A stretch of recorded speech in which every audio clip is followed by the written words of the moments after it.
কে প্রসন্ন আত্মা? কার হৃদয়টা প্রসন্ন থাকবে সব সময়? যে ভক্তি করছে। সবই পুংস পরো ধর্ম, পরম ধর্ম।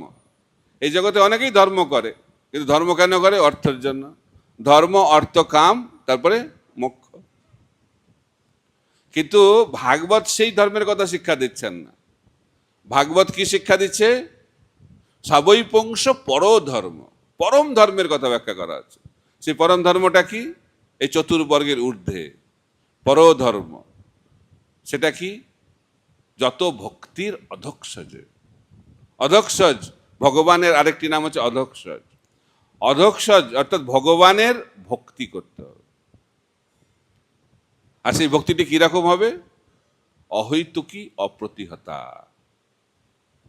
ভক্তির দুটি লক্ষণের কথা এখানে ব্যাখ্যা করা হচ্ছে। একটা হচ্ছে অহৈতুকী, অর্থাৎ ভক্তির পেছনে কোনো কারণ থাকবে না বা উদ্দেশ্য থাকবে না।